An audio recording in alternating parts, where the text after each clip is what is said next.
2 సంవత్సరాలుగా కొనసాగుతున్న యుద్ధం.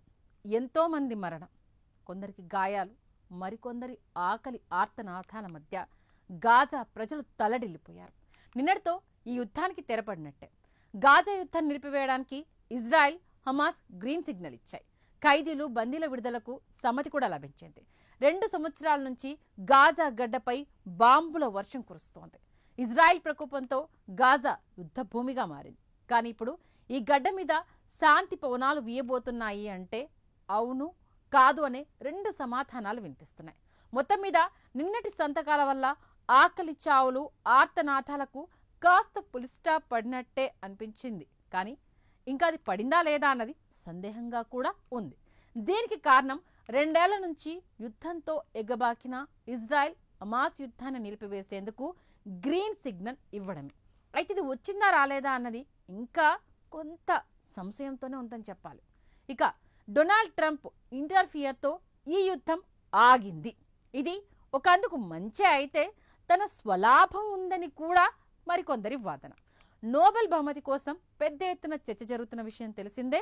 ఆ నోబెల్ బహుమతి కోసమే ట్రంప్ ప్రయత్నాలు చేస్తున్నారన్న విషయం మనందరికీ తెలిసిందే. ఇప్పటికే ఎన్నోసార్లు పోటీ పడ్డా రిజెక్ట్ అయ్యాడు. కానీ ఈసారి గట్టిగానే ప్లాన్ చేసి సరిగ్గా గురికొట్టి పేపర్లను అనౌన్స్ చేసే 1 డే ముందు ఈ వార్ను ఆపించి ట్రంప్ గ్రేట్ అనే పేరు తెచ్చేసుకున్నారు. యుద్ధాన్ని ముగించిన వ్యక్తిగా గుర్తింపు కోసం తప్పిస్తున్న ట్రంప్కు ఇది ఖచ్చితంగా అతిపెద్ద దౌత్య విజయం అనే చెప్పాలి. 2023 అక్టోబర్ 7న హమాస్ దాడికి ప్రతిగా ఇజ్రాయెల్ గాజాపై యుద్ధం ప్రారంభించింది. హమాస్ దాడిలో ఏకంగా 1200 మంది చనిపోతే ఇందులో ఎక్కువగా మరణించిన వారు ఇజ్రాయెల్ పౌరులే. 250 మందిని హమాస్ బందీలుగా పట్టుకుని వెళ్ళింది. ఇక ఇజ్రాయెల్ సైన్యం దాడుల్లో 67,000 మంది పాలస్తీనియన్లు మరణిస్తే ఇందులో 18,000 మంది పిల్లలే ఉన్నారు. చాలా బాధాకరమైన విషయం. ఇక ఈ యుద్ధం వల్ల గాజాలో అధిక భాగం ధ్వంసమైపోయింది. ఇక సెప్టెంబర్లో దోహా చర్చల్లో పాల్గొన్న హమాస్ నాయకుల్ని చంపేందుకు ఇజ్రాయెల్ విఫల యత్నం చేసింది. తర్వాత శాంతి ఒప్పందం కోసం ఆ దేశంపై ఒత్తిడి పెరిగిందనే చెప్పాలి. ఇజ్రాయెల్ చర్యపై ఐక్యరాజ్య సమితితో పాటు మిత్ర దేశాలు ఆగ్రహం వ్యక్తం చేశాయి. దీన్ని ట్రంప్ బృందం అవకాశంగా తీసుకొని ఈ 2 దేశాలు తమ యుద్ధాన్ని ఆపడానికి చాలా ప్రయత్నాలు చేసి ఎట్టకేలకు విజయాన్ని సాధించాయి. ఇక ట్రంప్ ప్రణాళికను అరబ్, ముస్లిం దేశాలు స్వాగతించాయి. చర్చల్లో ఖతార్, ఈజిప్ట్, తుర్కీ కూడా కీలక పాత్ర పోషించాయి. కాల్పుల విరమణ, బందీల విడుదల గాజా శాంతి ప్రణాళికలో ప్రధానమైన అంశాలుగా మనకు కనిపిస్తున్నాయి. ప్రస్తుతం హమాస్లో 20 మంది ఇజ్రాయెల్ బందీలు ప్రాణాలతో ఉన్నారు. వీరందరినీ కూడా ఆదివారం నాటికి విడిచిపెడతారట. ఇక మరణించిన 28 మంది మృతదేహాలను కూడా దశల వారీగా అప్పగిస్తారట.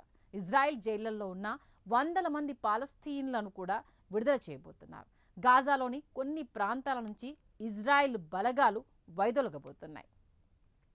మరి ఈ ఒప్పందం వల్ల గాజాలో శాంతియుత పరిస్థితులు వస్తాయా అంటే ఇందాక చెప్పినట్టుగా క్లారిటీ లేదని చెప్పాలి.